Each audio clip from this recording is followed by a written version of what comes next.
গাজীপুরের কালিয়াকৈর উপজেলার আটাবহ ইউনিয়নের ২ নং ওয়ার্ড বিএনপির উদ্যোগে বৃহস্পতিবার বিকেলে এক কর্মী সভা অনুষ্ঠিত হয়েছে।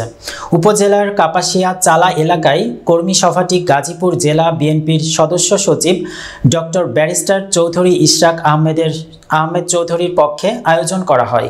সভায় সভাপতিত্ব করেন আটাবহ ইউনিয়ন বিএনপির সাবেক সাংগঠনিক সম্পাদক মোহাম্মদ ওফাজ উদ্দিন। তিনি বলেন, গাজীপুর জেলা বিএনপির সদস্য সচিব ডক্টর ব্যারিস্টার চৌধুরী ইশরাক আহমেদ দিক নির্দেশনায় আমরা ইউনিয়নের প্রতিটি ওয়ার্ডে দলকে সুগঠিত করার লক্ষ্যে নতুন কমিটি গঠনের কাজ করছি। সকলকে ঐক্যবদ্ধভাবে দলের সংগঠনকে কার্যক্রমে অংশ নিতে হবে। প্রধান অতিথি হিসেবে উপস্থিত ছিলেন কালিয়াকৈর উপজেলা বিএনপির সাবেক সহসভাপতি মেহেরুল ইসলাম মুরাদ বকশী।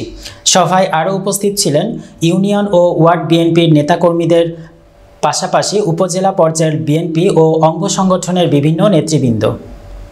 আটাবহ ইউনিয়ন জননেতা চৌধুরী তানভীর আহমেদ সিদ্দিকী বলেছেন তার ঘরের বারিন্দা। আগামী দিনে বাংলাদেশ জাতীয়তাবাদী দল যুব সংঘ এখানে আসবে, আমরা সহযোগ করবো। ঠিক আছে, আপনারা যেখানে আছে ওখানে থাকেন, আপনারা হই হুল্লা করেন না, হই হুল্লা করেন না, যেখানে আছে ওখান থেকে দিয়ে আসবেন। আমার সাথে উপস্থিত আছেন আমাদের আরেক বিএনপি নেতা, আমার সাথে কেস পার্টনার আবু সাহেব। আসসালামু আলাইকুম। 17 বছর 6টা মামলা খাইয়া মানুষের